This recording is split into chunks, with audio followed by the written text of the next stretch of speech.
Welcome to the marvelous land of Oz.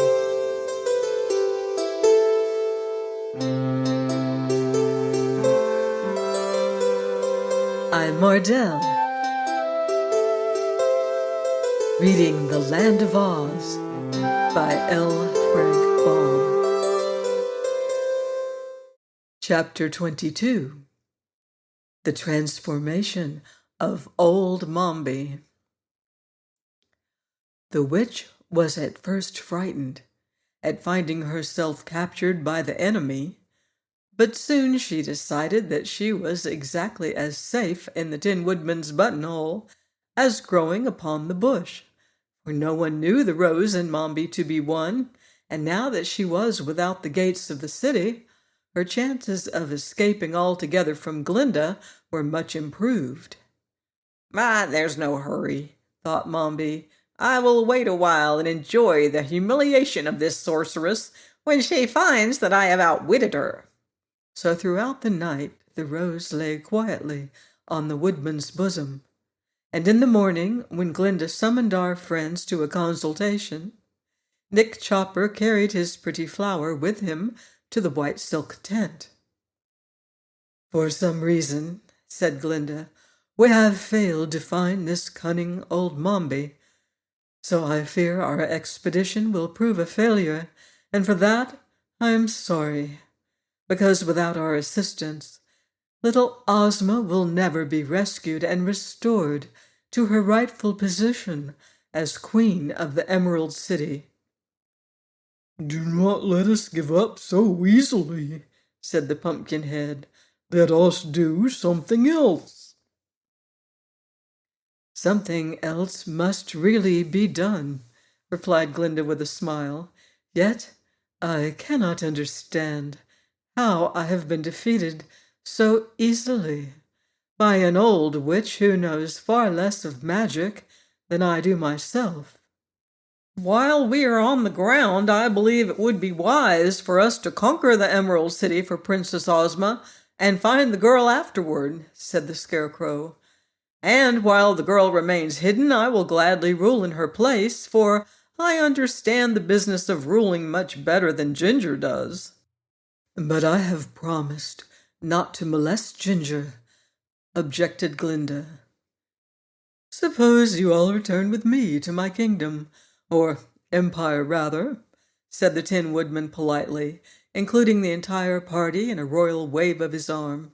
"It will give me great pleasure to entertain you in my castle, where there is room enough and to spare, and if any of you wish to be nickel-plated, my valet will do it free of all expense."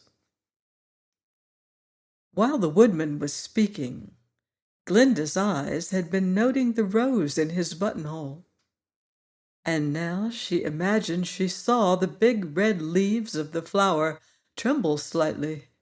This quickly aroused her suspicions, and in a moment the sorceress had decided that the seeming rose was nothing else than a transformation of old Mombi.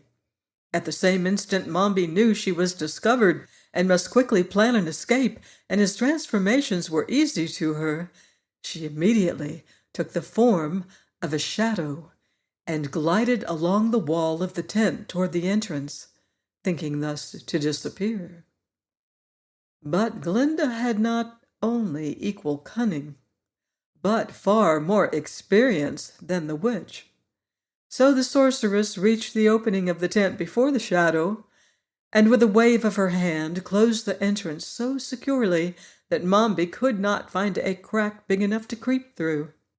The Scarecrow and his friends were greatly surprised at Glinda's actions, for none of them had noted the shadow. But the sorceress said to them, "Remain perfectly quiet, all of you, for the old witch is even now with us in this tent, and I hope to capture her." These words so alarmed Mombi that she quickly transformed herself from a shadow to a black ant, in which shape she crawled along the ground, seeking a crack or crevice in which to hide her tiny body.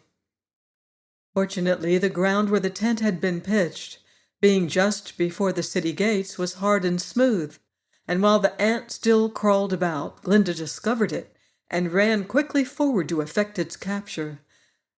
But just as her hand was descending, the witch, now fairly frantic with fear, made her last transformation, and in the form of a huge griffin, sprang through the wall of the tent, tearing the silk asunder in her rush, and in a moment had darted away with the speed of a whirlwind. Glinda did not hesitate to follow. She sprang upon the back of the sawhorse and cried, "Now you shall prove that you have a right to be alive! Run, run, run!" The sawhorse ran. Like a flash, he followed the griffin, his wooden legs moving so fast that they twinkled like the rays of a star. Before our friends could recover from their surprise, both the griffin and the sawhorse had dashed out of sight. "Come, let us follow!" cried the Scarecrow. They ran to the place where the Gump was lying and quickly tumbled aboard. "Fly!" commanded Tip eagerly. "Where to?" asked the Gump in its calm voice. "I don't know," returned Tip, who was very nervous at the delay, "but if you will mount into the air, I think we can discover which way Glinda has gone." "Very well," returned the Gump quietly, and it spread its great wings and mounted high into the air. Far away across the meadows, they could now see two tiny specks, speeding one after the other, and they knew these specks must be the griffin and the sawhorse. So Tip called the Gump's attention to them and bade the creature try to overtake the witch and the sorceress. But swift as was the Gump's flight, the pursued and pursuer moved more swiftly yet, and within a few moments were blotted out against the dim horizon. "Let us continue to follow them, nevertheless," said the Scarecrow, "for the land of Oz is of small extent, and sooner or later they must both come to a halt." Old Mombi had thought herself very wise to choose the form of a griffin, for its legs were exceedingly fleet, and its strength more enduring than that of other animals. But she had not reckoned on the untiring energy of the sawhorse, whose wooden limbs could run for days without slacking their speed. Therefore, after an hour's hard running, the griffin's breath began to fail, and it panted and gasped painfully, and moved more slowly than before. Then it reached the edge of the desert, and began racing across the deep sands. But its tired feet sank far into the sand, and in a few minutes the griffin fell forward, completely exhausted, and lay still upon the desert waste. Glinda came up a moment later, riding the still vigorous sawhorse, and having unwound a slender golden thread from her girdle, the sorceress threw it over the head of the panting and helpless griffin, and so destroyed the magical power of Mombi's transformation.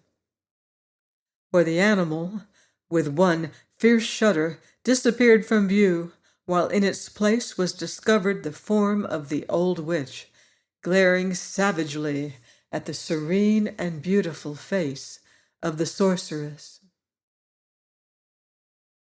Please join me next week for more magical adventure on the marvelous land of Oz. Goodbye for now. See you in Oz.